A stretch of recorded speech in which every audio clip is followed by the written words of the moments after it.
Uma boa noite a todos. É um prazer e uma alegria estar com vocês na noite de hoje. E o tema deste evento, a primeira Conferência Espírita Catarinense, não poderia ser mais oportuno: educando pensamentos e emoções. Para os espíritas, essa frase é muito conhecida. Nós temos vários questionamentos no Livro dos Espíritos a respeito da necessidade de domarmos nossas tendências negativas, de dominarmos os nossos processos emocionais. Vários livros falam a respeito da importância do processo da educação do espírito.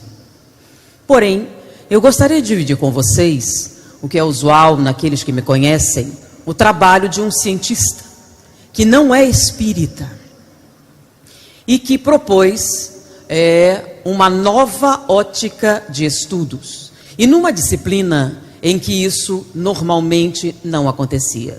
Ao longo da exposição, vocês vão entender como é inusitada a criação desta instituição. Ele criou um Instituto de Estudos da Mente Saudável, com o objetivo de analisar a mente saudável.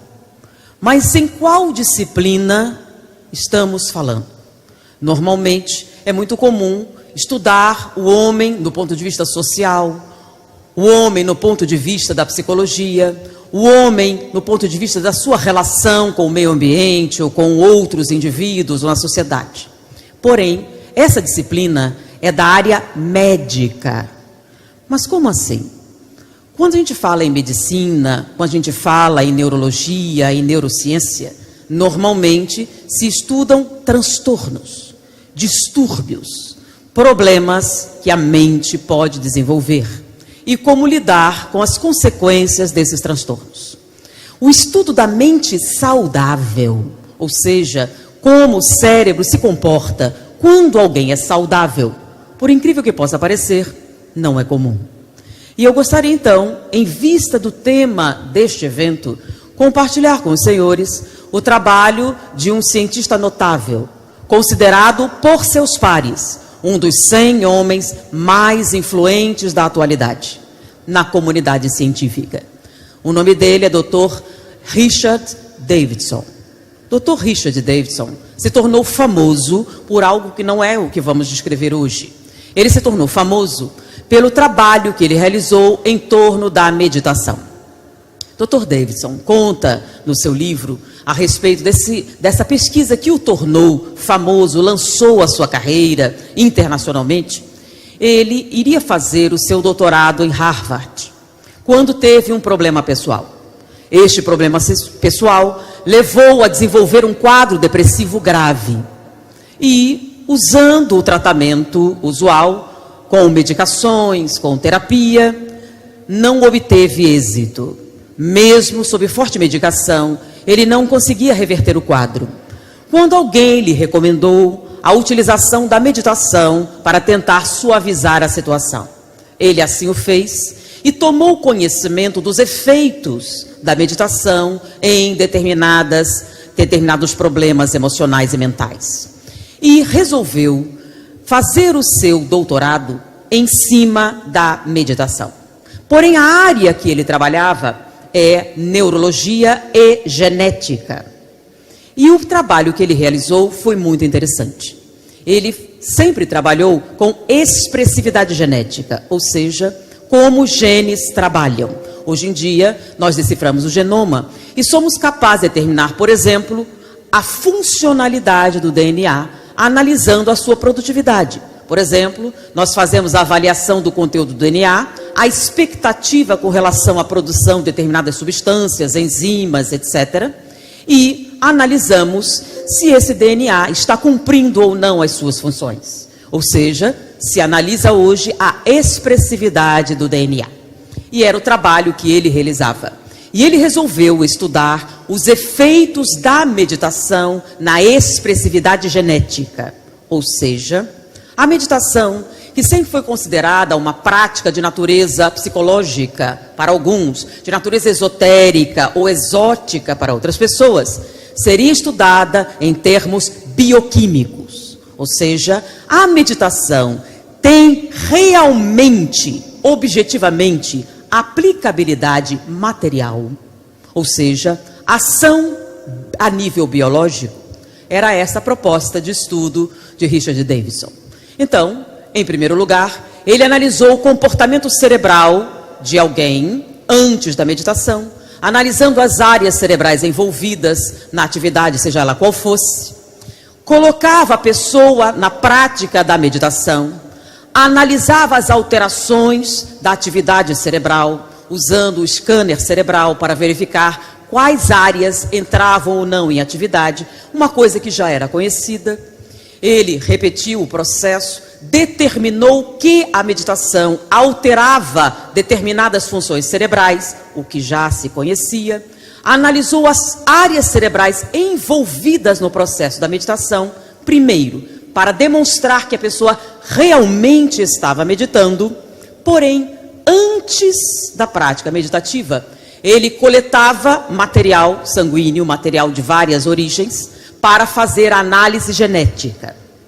Analisava a qualidade bioquímica da atividade celular, ou seja, a ação que os genes estavam tendo naquele momento, naquela determinada função. E, após a prática da meditação, ele começava a colher material novamente para determinar se a prática da meditação alterava a expressividade genética e, consequentemente, alterava o comportamento não do cérebro, não de sistemas, mas da própria célula. E ele encontrou, 2 horas depois da prática da meditação, ele encontrou expressivas alterações nas atividades bioquímicas do corpo humano. Ou seja, a prática da meditação altera a atividade celular, altera a produtividade bioquímica. Basicamente, a prática da meditação altera o comportamento do DNA. Bom, essa pesquisa lançou seu nome no hall da fama da área científica. Ele demonstrou que havia uma aplicação prática, objetiva, que pode ser mensurável de uma prática considerada extremamente produtiva do ponto de vista mental, mas que ele provou agora não ser apenas uma atividade mental, mas também uma atividade biológica.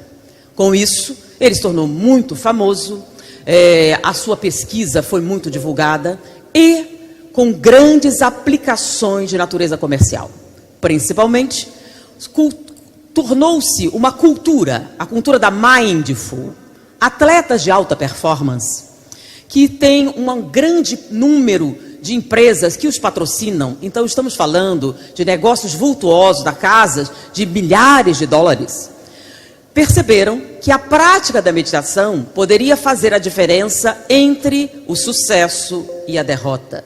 E que isso não era apenas um fator de natureza psicológica, e sim que o desempenho físico de um atleta estava diretamente ligado à prática do controle mental. Ou seja, a prática da meditação para atletas de alta performance não alterava apenas a sua produtividade em termos psicológicos, mas também alterava o seu desempenho biológico, ou seja, físico, o que poderia ser a diferença entre a derrota e a vitória. Então, essa aplicabilidade prática da meditação tornou a meditação um fenômeno de natureza universal. O que era antes restrito a algumas práticas religiosas, denominações religiosas, ou algumas práticas exóticas, tornou-se, de uma hora para outra, um aspecto cultural do Ocidente, da civilização ocidental. E com isso, Dr. Davidson se tornou muito famoso. E, após isso, ele tinha interesse em aprofundar a sua pesquisa. E, numa outra pesquisa, determinar se a prática constante da meditação traria alterações permanentes na relação do DNA.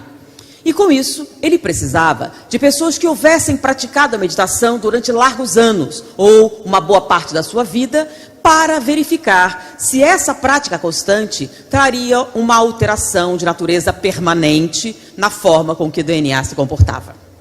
Para isso, ele viajou a países onde o budismo que traz na meditação uma prática da própria religião, pessoas que o praticavam desde a infância e sistematicamente, ele precisava de grande número de voluntários para verificar essa realidade. Então ele viajou a diversos países na busca de voluntários que se predispusessem a viajar para o seu laboratório e se oferecerem como voluntários para serem pesquisados. E com isso, ele fez diversas conferências em vários países da Ásia, em países onde havia um grande número de praticantes do budismo. E numa dessas conferências, na plateia, havia uma pessoa que, indo conversar com ele após o final da conferência, se disse um grande fã. E essa pessoa era o Dalai Lama. O Dalai Lama estava na plateia numa das conferências, se aproximou e disse: eu sou um grande fã seu. Tenho acompanhado o seu trabalho e a divulgação do seu trabalho fez com que a meditação, que é uma prática budista, fosse difundida. E com isso o budismo também tivesse uma penetrabilidade nas populações. E conheço o seu trabalho, se tornaram amigos, porque Dr. Davidson, quando fala do Dalai Lama, disse uma pessoa extraordinária. Então, criaram um vínculo de amizade. E o Dalai Lama se prontificou a colaborar com ele para encontrar voluntários para sua pesquisa, etc. Porém, numa de suas conversas, o Dalai Lama fez a seguinte observação: eu noto no seu trabalho e de outras pessoas que fizeram trabalhos correlatos uma tendência a pesquisar aspectos negativos da mente humana. Eu vejo que vocês focam muito a sua pesquisa em torno da depressão, em torno da angústia, do sofrimento em geral. Algum de vocês já pensou em pesquisar, por exemplo, a ternura, a gentileza, a bondade? O Dr. Davidson achou aquilo curioso, mas ele não viu a relevância. Então, deve ter alguma pesquisa em torno do assunto. Pois eu já procurei, eu não encontrei. Se você pudesse me fornecer algum material nesse sentido, eu ficaria muito agradecido.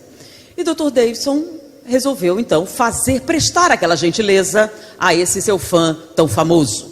Retornando aos Estados Unidos, ele foi ao seu assistente e solicitou: eu queria que você desse uma olhada nos bancos de dados e procure para mim alguma pesquisa que gire em torno da ternura, gentileza, bondade, coisa parecida, que eu gostaria de prestar uma gentileza a um amigo. O assistente foi procurar nos bancos de dados da universidade e alguns outros que ele tinha acesso, e um pouco tempo depois ele voltou e disse: olha, não achei nada.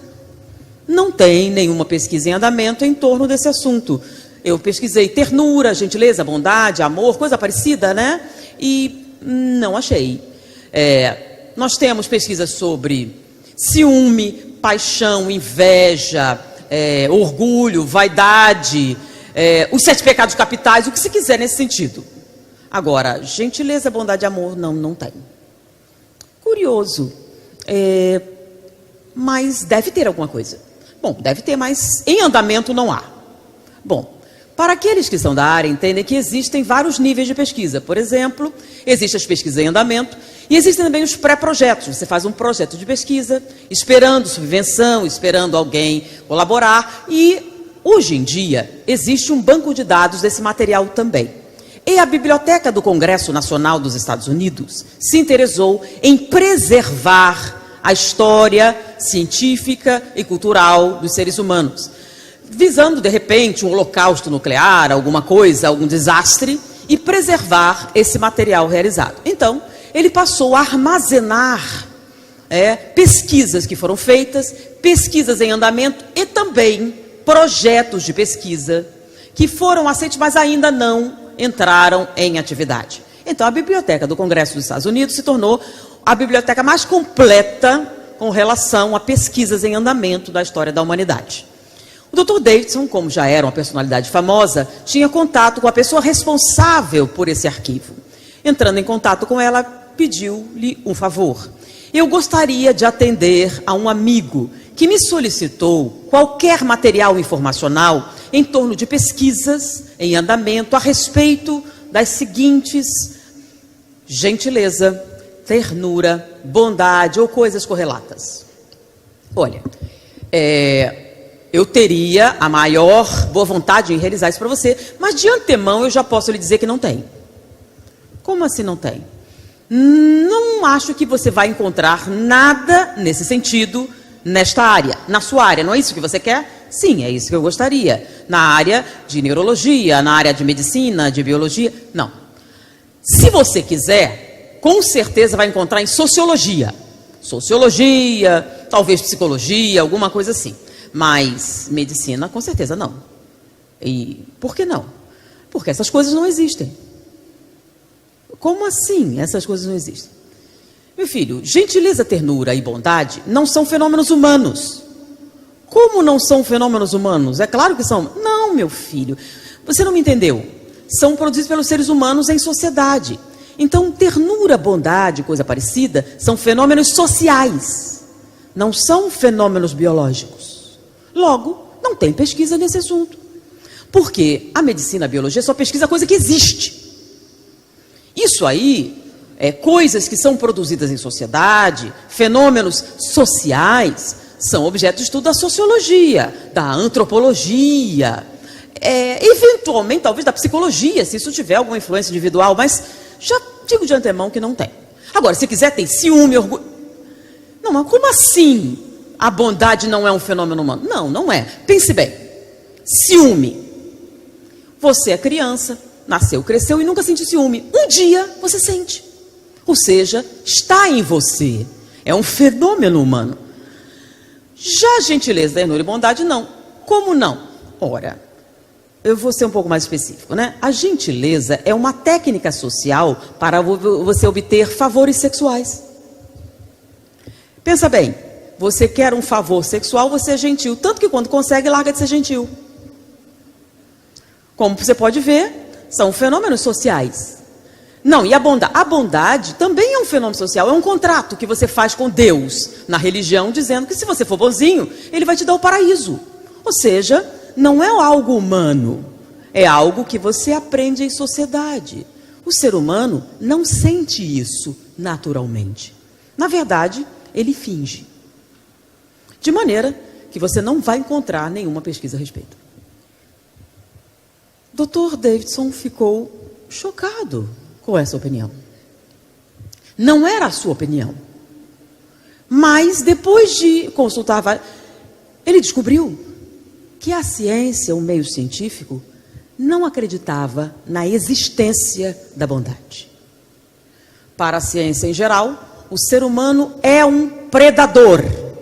Como qualquer outro predador, a sua natureza é animal.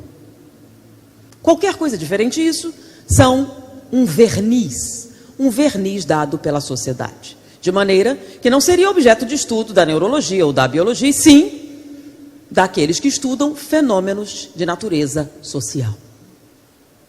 Ou seja, gentileza, ternura e bondade são fenômenos aprendidos culturalmente. Alguns valorizam, outros não. Não é algo que seja do ser humano. Essa é uma colocação que os espíritas não concordam. Primeiro porque somos deístas. E sendo deísta, você acredita que o ser humano é uma criação divina. Que o espírito é lucigênito, nasceu da luz. E logo tem a mesma origem. E a primeira coisa que a gente coloca como atributo da divindade é o Criador, soberanamente justo e bom. Se o nosso Criador é bom, a nossa finalidade também o é.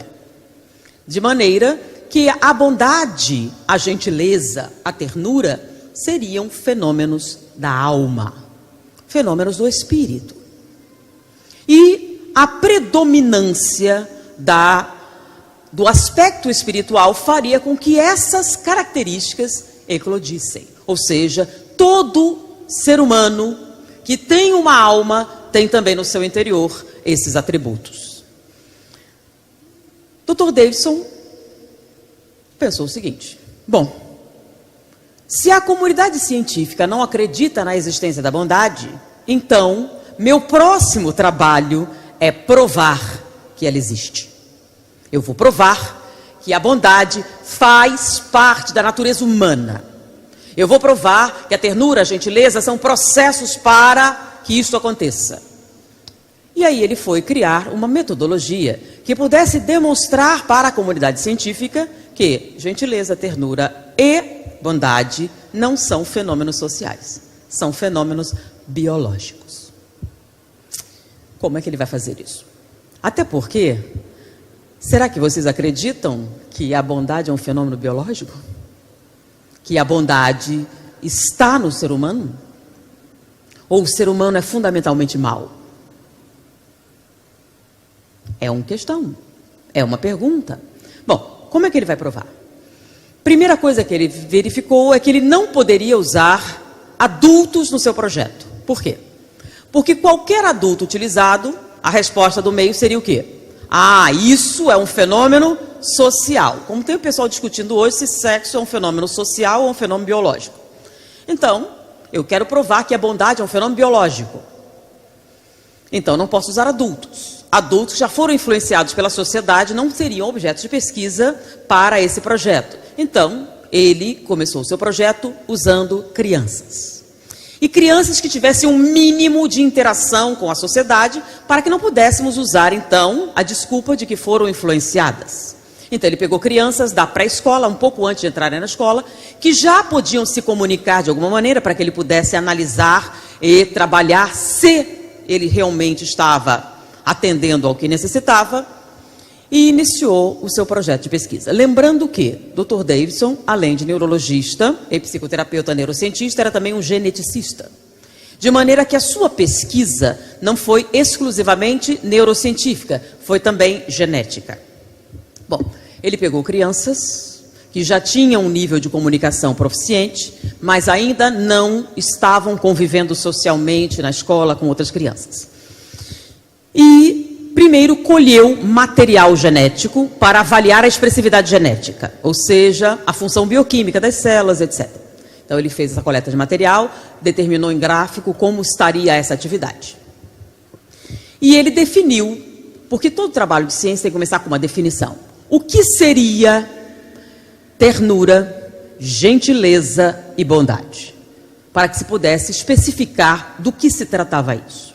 E ele definiu da seguinte maneira, com a colaboração do Dalai Lama, que o que é ternura? Ternura é um impulso natural que você tem de ajudar quem você ama. Então, quando você gosta de alguém, e esse alguém passa por alguma dificuldade, esse alguém tropeça, esse alguém precisa de um auxílio, você tem um impulso natural de ajudar quem você ama. E o nome disso é ternura. Então, a pessoa que você ama está com frio, você a cobre. Isso é um gesto de ternura. É um impulso, tá, de ajudar. E isso acontece quando você gosta desta pessoa. Então, quando você encontra alguém que você gosta em dificuldade, o gesto terno é o quê? Minorar essa dificuldade. O que é gentileza?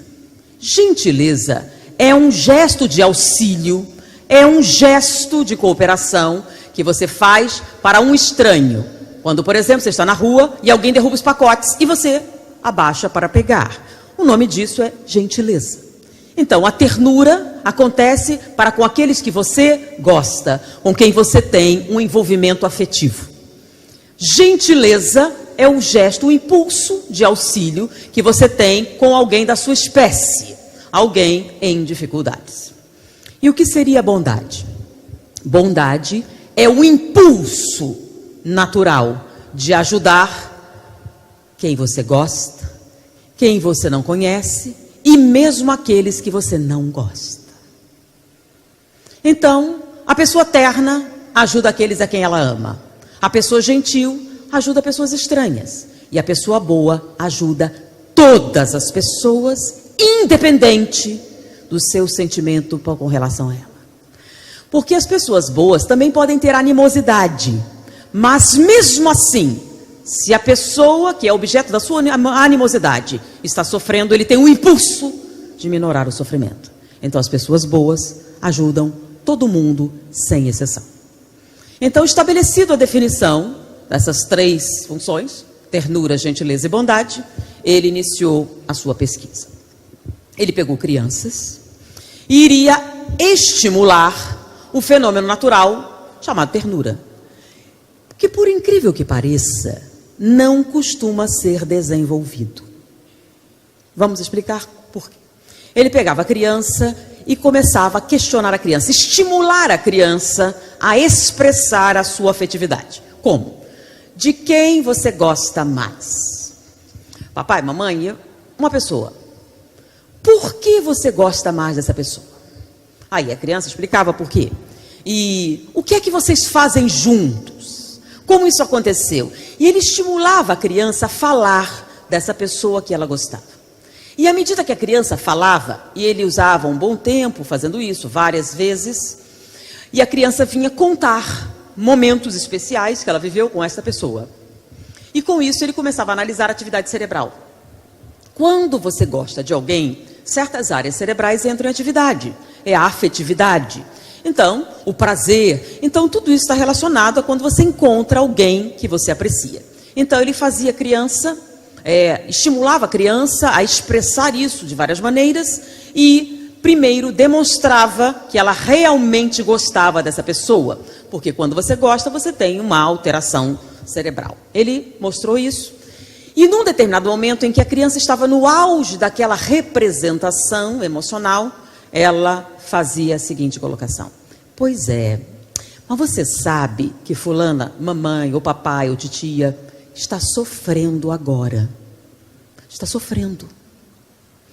Ou ela está com muita dor, ou ela está com uma grande dificuldade, ou criava na criança o impacto de que aquela pessoa que ela amava, que aquela pessoa que ela queria muito, estava numa grande dificuldade. E ele perguntava à criança: o que você acha que pode fazer para diminuir esta dor, este sofrimento, essa dificuldade? E ele fez vários tipos até encontrar alguma que fosse extremamente expressiva. O que você acha que pode fazer para ajudar? E analisava a atividade cerebral da criança para ver qual era a alteração que acontecia neste momento. E ele percebeu uma nítida diferença entre o comportamento infantil e o comportamento adulto na mesma circunstância. Mas vamos primeiro falar daquilo que ele encontrou na criança. No momento em que a criança era confrontada com o sofrimento da pessoa amada, com a dificuldade da pessoa amada em várias gradações, o primeiro impulso da criança era em direção à pessoa que ela gostava. E aí ele fazia a criança pensar: o que você pode fazer? E ele notou que uma área do cérebro começava a entrar em atividade. Uma área que não estava ativa anteriormente, que é o lobo pré-frontal. O lobo pré-frontal está associado, por exemplo, ao certo e errado, aos julgamentos de caráter, julgamentos de natureza moral. E no momento em que a criança começava a pensar em como ela poderia ajudar a pessoa que ela gostava, esta área entrava em atividade. E essa área não costuma ter atividade nos adultos. E olha que interessante. O primeiro impulso da criança é ir em direção à pessoa que ela gosta e está sofrendo.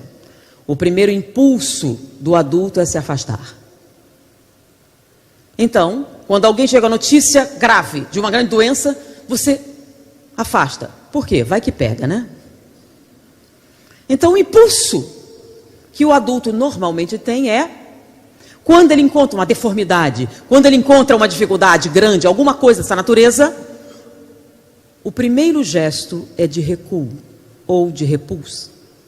O afeto pode fazer com que ele sobrepuje isso, mas está lá.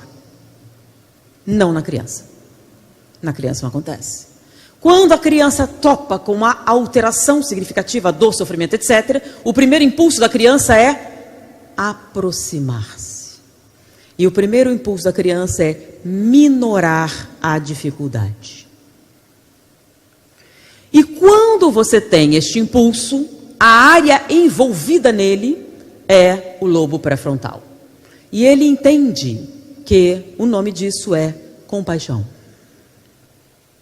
Então, para estimular a atividade do lobo pré-frontal, é necessário que a criança sinta compaixão. Mas quando ela faz isso? Nunca. Por que nunca? Porque você não vai deixar o seu bebê ficar perto de gente doente, vai? Você não vai deixar o seu bebê saber que há alguma dificuldade, vai? Você não vai permitir que o seu bebê exerça essa função humana de solidarizar-se com o sofrimento alheio. Então é muito comum que a criança saia da infância e chegue à puberdade sem nunca estimular a área. Porque ela nunca teve necessidade de ter compaixão ou solidarizar-se com o sofrimento humano. Por quê? Porque algumas pessoas aprenderam que não se deve traumatizar a criança. Então criam a criança como se o universo fosse a Disneylândia. Que todas as coisas fossem encantadas e que tudo fosse bom. Ou seja, não tem nenhuma necessidade da criança presenciar o sofrimento, ou saber que ele existe, ou tomar conhecimento mesmo que as pessoas próximas a ela possam eventual ou proximamente estar sofrendo. Não é assim que funciona? E com isso, a criança não tem atividade cerebral no lobo pré-frontal. E você sabe que quando não estimulamos uma área cerebral, o que é que normalmente acontece? Não há uma multiplicação neuronal. Então vocês já devem ter ouvido falar que tem que estimular a criança para que os neurônios se multipliquem, lembram? Bota para ouvir Mozart, bota para fazer isso, estimula ela neurologicamente, motricidade, etc., com o objetivo de desenvolver o cérebro. Não nessa área. Na área do julgamento moral, na área da compaixão, não há nenhuma atividade. Não há nenhum exercício. Até porque a sociedade considera qualquer expressão de bondade uma fraqueza. Não é assim? Vamos ver se não é assim, né? A criança está em casa e vai receber um coleguinha. Um coleguinha vai visitar. E aí, normalmente, a gente toma o seguinte cuidado. Guarda seus brinquedos para não estragarem. É ou não é? Esconde, porque se quebrar... Não é assim? Não é isso? A gente estimula a criança a não compartilhar. Você tem, ele não tem, se estragar, o problema é seu. É ou não é assim? E não é só isso. Quando a criança dá alguma coisa para outro que não tem, você está sendo boba. Não é isso? Só gente boba dá as suas coisas. E principalmente crianças bobas que cometem essa fraqueza, não é? Porque é marcar bobeira. Você ser bonzinho. Porque gente boazinha apanha. Não é isso? Então, ser bonzinho não é um ato meritório.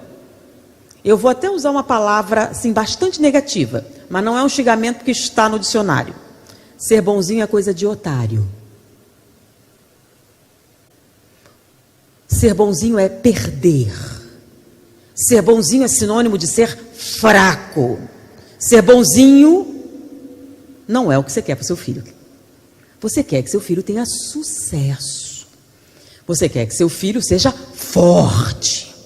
Você quer que seu filho seja alguém. E gente boazinha não é ninguém.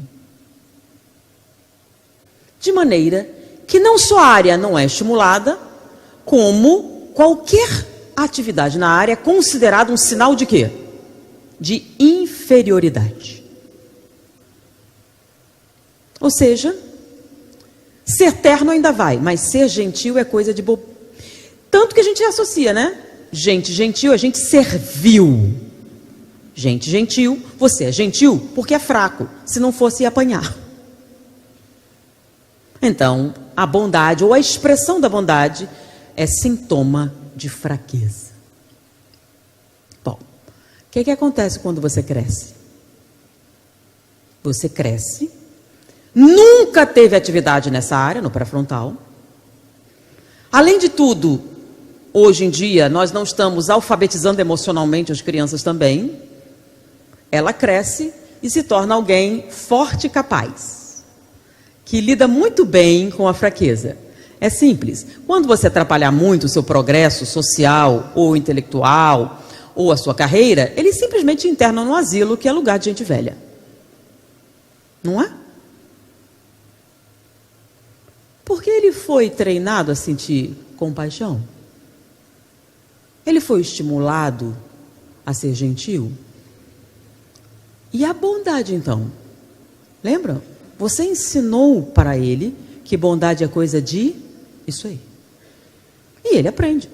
E quando ele aprende, ele se torna um capitão de indústria formidável, que tem como objetivo o lucro da sua empresa. E as pessoas? Que pessoas? Os empregados. Que empregados? São números. Inclusive, você nota bastante isso hoje, que lembra que antigamente a gente chamava amigos, não era? Não era? Você não tinha vários amigos? Eu tenho muitos amigos. Se você pegar um jovenzinho hoje, ele não vai dizer assim, ele vai dizer que ele tem uma rede de networking formidável. O que é networking? Não sei se vocês sabem. Networking é uma relação de potenciais parceiros comerciais. São pessoas que vão colaborar no seu crescimento profissional. Pessoas úteis. Pensa bem. O que é que você faz com gente inútil? É óbvio. Você não é bonzinho, é? Então, se a pessoa não é útil, e se a pessoa não é do seu agrado, qual a coisa natural a fazer? O que é que qualquer predador faz com gente inferior? O que é que qualquer predador faz com gente inútil? O que é que qualquer predador faz com quem não tem nenhuma utilidade? Vocês já sabem a resposta. Aí a gente pergunta, por que as coisas estão assim? O homem é um predador natural? Não. É uma questão de desenvolvimento cerebral. Nós estamos castrando a possibilidade de desenvolvimento neurológico da bondade antes que ela aconteça. Então, se esta área, o lobo pré-frontal, nunca entrar em atividade, equivale a dizer que você nunca permitiu que a criança exercitasse a compaixão. E sem compaixão não há bondade. Sem compaixão não há o impulso de ajudar. Ah, mas peraí, tem gente que ajuda. Sim, você vai obter um retorno. Então, por exemplo, você olha aquela pessoa, vale a pena ser amiga dela? Vem cá, tem casa de praia, sabe cozinhar? Então, vale a pena. Então, eu ligo para ela, ela liga para mim, eu convido ela para jantar, ela me convida para jantar, ela me dá um presente, eu calculo quanto que ela gastou e gasto mesmo tanto no outro presente. Então, nós estamos fazendo o quê? Networking. Uma rede de potenciais parceiros úteis para o seu desenvolvimento e bem-estar. Você vai botar gente inútil na sua rede? Gente vai te puxar para baixo? Gente que pesa na economia? Claro que não. Tem lógica você fazer isso? Pensa bem, gente. Porque a bondade não é uma questão de lógica. Porque não tem lógica nenhuma você ajudar seus inimigos, tem? Então não espere que o raciocínio lógico tenha algum tipo de ação nesta área. Então ser bom não é lógico? Não é dessa maneira. Mas Dr. Davidson descobriu uma outra coisa muito importante. Primeiro, a ternura estimula a primeira atividade no pré-frontal. Mas ele notou uma consequência. Depois das primeiras vezes em que o pré-frontal era estimulado, e o que o estimula é a ternura, ou seja, é permitir que a criança ajude ou se sinta útil para minorar o sofrimento das pessoas que ela ama, isso faz com que, depois de algum tempo, em que repetidamente você estimule a área, o pré-frontal tem atividade permanente e independente. Ou seja, depois de alguns estímulos na área, ele passa a funcionar sozinho. E o que acontece quando o pré-frontal funciona sozinho? Ele notou que as crianças que exercitam a ternura se tornam mais gentis. Como assim? Elas se tornam mais cooperativas. Elas passam a ter o impulso de ajudar as pessoas ao redor. Elas passam a ter estímulo natural de serem cooperativas. Ou seja, alguma coisa nelas é ativada e elas passam a ser socialmente mais tratáveis, mais cooperativas, menos agressivas, mais participativas. Faz com que seu convívio social seja mais sereno, suave e tenha menos problemas de comportamento. Que são efeitos de natureza psicológica. Mas não, o pré-frontal produz isso. Mas não é só isso. À medida que o pré-frontal se torna mais ativo, ou seja, quanto mais a criança exercita o pré-frontal, mais ativo ele se torna, ele passa a influenciar o lobo frontal, que é o lobo onde estão as nossas decisões, os nossos processos intelectuais, os nossos impulsos de natureza cognitiva. Mas o pré-frontal não age só aí. Ele tem uma ação sistêmica. E o Dr. Richard Davidson notou uma alteração da expressividade genética. Mas diferente da meditação, não é uma alteração temporária. À medida que o pré-frontal se torna ativo, há uma alteração permanente no comportamento dos genes. Primeira descoberta. Vou dar um parênteses aqui. Um grande problema que nós temos na atualidade, na área médica, são chamados processos inflamatórios. O que é uma inflamação? A inflamação é uma resposta natural que o organismo tem para qualquer tipo de lesão. Então, seja por impacto, traumatismo, seja micro-organismo, vírus, bactéria, não importa. Qualquer coisa que lesione tecidos humanos tem como resposta o processo inflamatório. No processo inflamatório você tem aumento de líquido local, inchaço. Você tem aquecimento do local, tá? Fica vermelho, inchado, tá? Por quê? Para facilitar o acesso dos anticorpos e das substâncias que têm por objetivos antígenos neutralizar, seja lá qual for o problema. Então, o objetivo do processo inflamatório é facilitar o acesso dos anticorpos do sistema imunológico e também facilitar a recuperação dos tecidos, ou seja, a regeneração, se for necessário. Então, é para isso que serve o processo inflamatório. Porém, nem sempre o processo inflamatório é útil. Se esse processo for maior do que o necessário, o próprio processo inflamatório passa a causar sintomas. Então, por exemplo, você tem uma pequena partícula de poeira e, como resposta, você tem uma crise alérgica. Ou seja, uma hiperreatividade do sistema imunológico. Ou quando o processo inflamatório, em vez de ser no local da lesão, ele se espalha e atinge áreas que não estão comprometidas. Ou seja, o processo inflamatório passa então a causar mais mal do que bem. E aí nós criamos medicações para conter esse processo inflamatório. São os anti-inflamatórios. Mas como balancear isso? Quanto de processo inflamatório nós podemos deixar acontecer e quanto nós devemos conter? Muitas das doenças autoimunes começam com processos inflamatórios. Artrite reumatoide, reumatismo, lúpus, etc., que são hiperrespostas inflamatórias.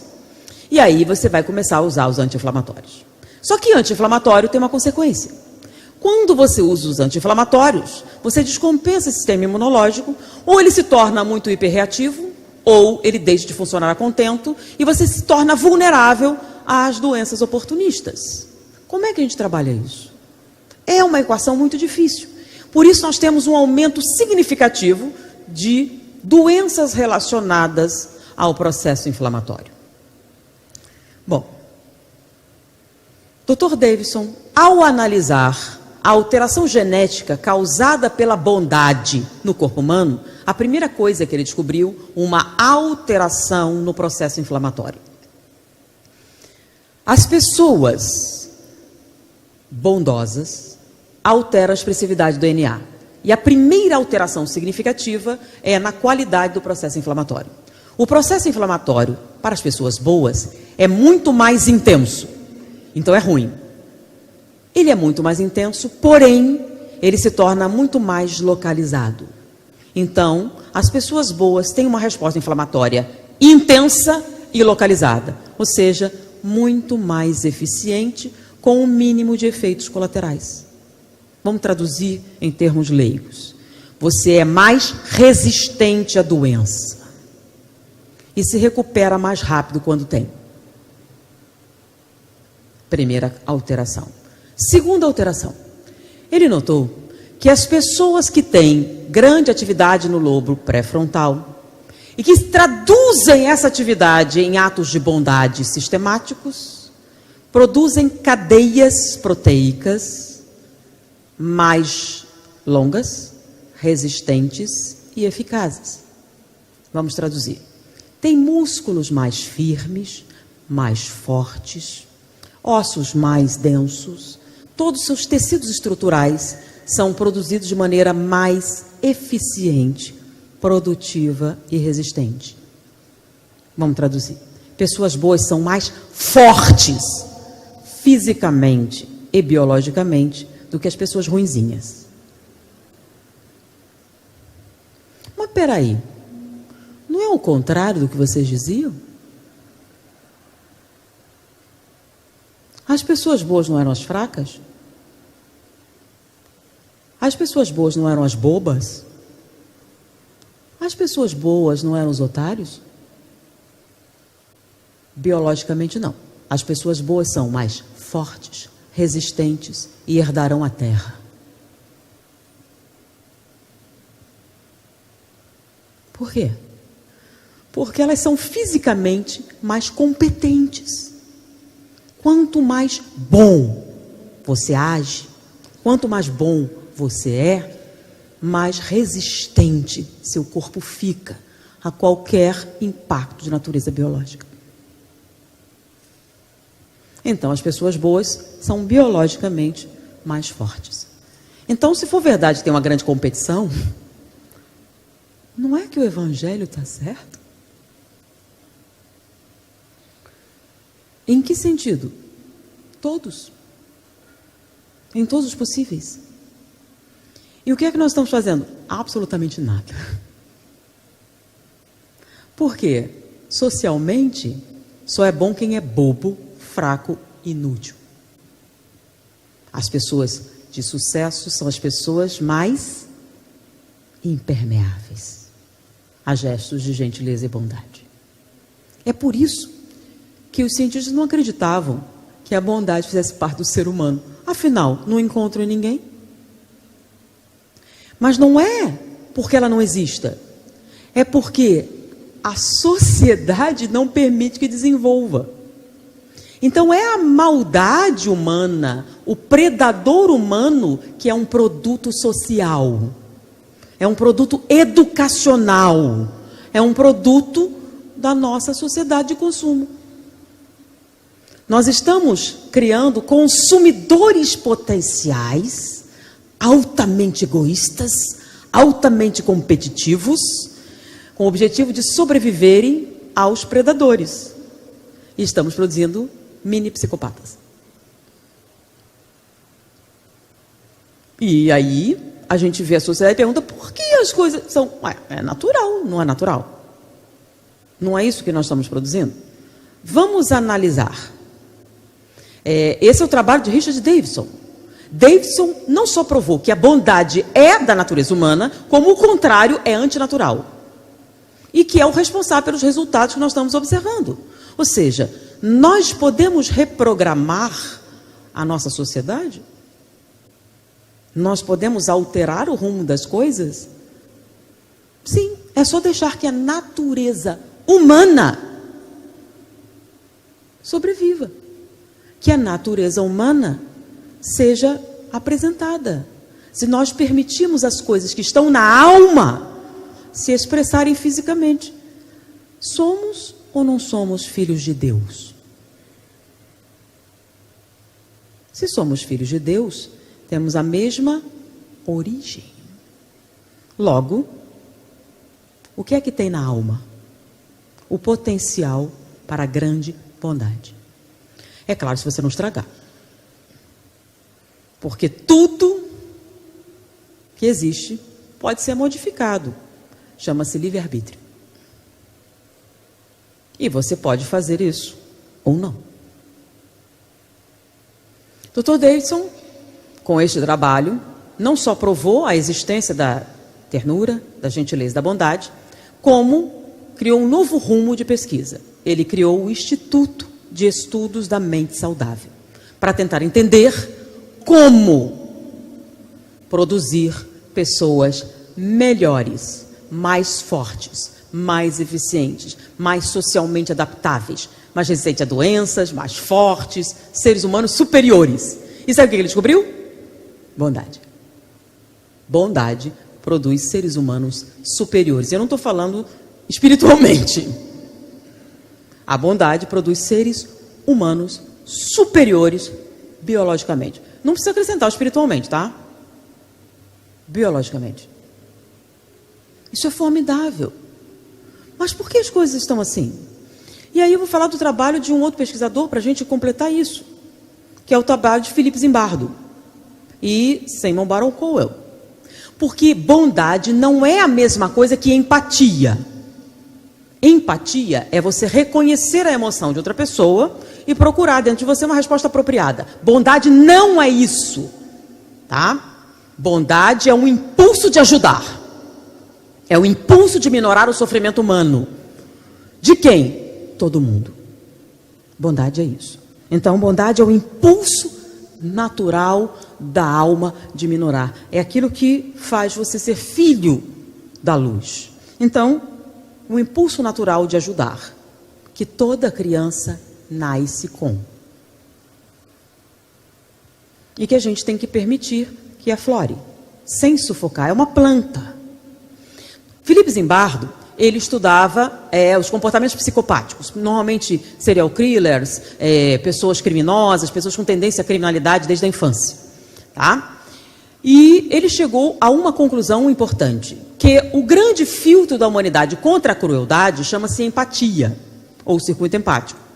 Porém, a empatia, que é uma estrutura neurológica, para funcionar, precisa de elementos importantes. Então, são 3 partes. Uma é o reconhecimento da emoção. O psicopata assassino de nascença, aquele que tem uma deficiência, ele não é capaz de reconhecer a emoção da pessoa porque ele tem uma deficiência neurológica. Mas tem crianças que estão se comportando assim.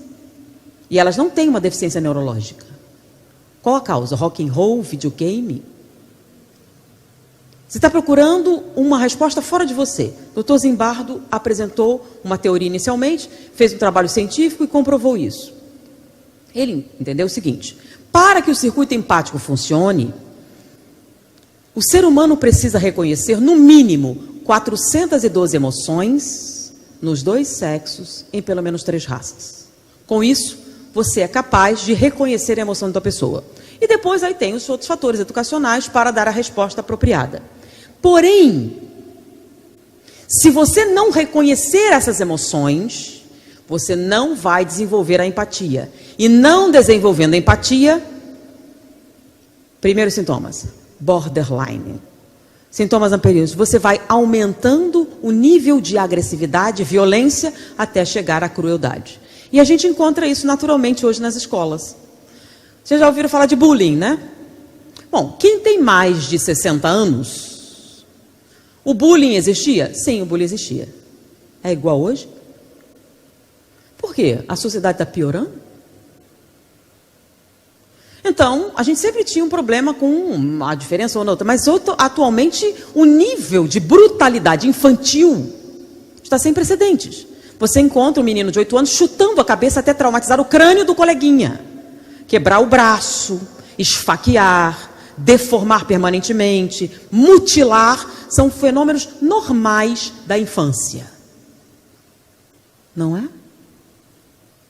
Ah, não é de gente pobre, não. No Rio de Janeiro, recentemente, um colégio de classe média alta. Algumas meninas mutilaram uma jovenzinha porque ela era bonitinha demais. E isso está acontecendo com a maior naturalidade. Algumas garotas se juntarem para mutilar uma terceira. E fazem com naturalidade. O número de suicídios por causa do bullying cibernético. Um grande número de jovens se reunirem para atacar um... Normal. Absolutamente normal. E Felipe Zimbardo explica por quê. Antigamente, você tinha uma família pluricelular, lembram? Você tinha primos, tios, tio avô, convivendo muito próximos, não era? E aí a gente chamava pejorativamente promiscuidade. E a criança crescia nesse meio, não crescia? Estava ali. E você sabe que criança escuta tudo. Então ela sabia todas as fofocas da família, né? Que a tia fulana foi largada pelo namorado, que aquela engravidou, que aquela está sofrendo. Então, todas as coisas eram ou não era? Você sabia as fofoquinhas todas. E num evento familiar, era muito comum você mandar a menina, vai lá levar essa sopa para sua tia-avó. Ah, mas ela vai levar para a tia-avó. Quem era a tia-avó? Era a tia-avó de 90 anos, que vai na cama, ali no quartinho, e as crianças iam lá, levava isso, levava aquilo. Normalmente você fazia assim, não era assim? E hoje? Hoje não, claro que não. Você não vai expor seu bebê a um negócio desse, vai? Gente velha, com Alzheimer, com demência, gente feia, gente... Claro que você não vai deixar seu bebê. Normalmente, você faz uma coisa ótima, você bota ela num local... assim, com enfermeiros especializados, ela vai ter todo o atendimento médico, de vez em quando você visita, ela vai ficar no maior conforto e seu bebê não vai ficar traumatizado. Não é uma coisa boa que você faz? E a gente não convive tanto, porque é uma coisa ruim, né? Essa promiscuidade tão grande. Então, o que acontece? A criança daquela época crescia conhecendo o sofrimento humano. E com isso ela desenvolvia empatia. Então, quando ela estava no meio da rua e uma pessoa muito idosa estava na frente, ela lembrava da tia-avó, da outra tia, da madrinha, daquelas pessoas idosas com quem ela conviveu e que ela sabia que sentiam dor, tinham dificuldade de locomoção, tinham uma série de problemas e respeitavam. Hoje, você tem uma pessoa idosa na frente e um jovem de 11 anos quer passar, o que ele faz? Claro que ele empurra. Está atrapalhando a passagem, gente. E então você encontra na internet uma discussão, né, a respeito do negócio do idoso sentar no lugar. E aí você tem jovens de 20 anos, ele tinha mais é que ficar em casa. Por que ele está andando nessa hora? Por que eu tinha que dar meu lugar? Eu trabalhei o dia inteiro para dar o meu lugar para o idoso. Por que ele deveria fazer isso? Ele nunca viu um idoso, ele não sabe o que significa ser idoso, não faz parte do seu universo, ele não tem a menor empatia com gente velha. Até inútil, né? Não tem mais o que produzir, por que você vai manter? Por que você deveria onerar seu orçamento? É normal. Você não fala essas coisas em voz alta, mas sente. Foi isso que você aprendeu em casa? Não foi? E aí, segundo Zimbardo, essa criança cresce e ela já tem tendências psicopáticas. Ela se torna um excelente, por exemplo, administrador de plano de saúde, que tem por objetivo diminuir o máximo o número de plano para poder ganhar mais. Então, o que ele puder negar, ele vai fazer. Se ele puder dar procedimentos mais baratos, não tão eficazes, é claro que vai. Afinal, o lucro vai ser fantástico. E ele vai poder ir para Miami e comprar um iPad. Não, desculpe, um iPhone X. Que é a marca do sucesso. Não é verdade? E velhinho precisa de cirurgia para quê? Vai morrer mesmo. Não é natural pensar assim? Não é inteligente pensar assim? Não é produtivo pensar assim? Bondade não é coisa de otário? E aí, quem é a sociedade? Nós. Nós somos a sociedade. Nós estamos vivendo na sociedade que nós estamos produzindo. E se você não gosta, você tem uma opção. Qual é? Bem-aventurados os mansos, que herdarão a terra. Bem-aventurados os pacíficos. Bem-aventurados, lembram disso? Pois é, isso é verdade, segundo as mais modernas tendências da neurofisiologia moderna. Foi um prazer estar com vocês. Muita paz.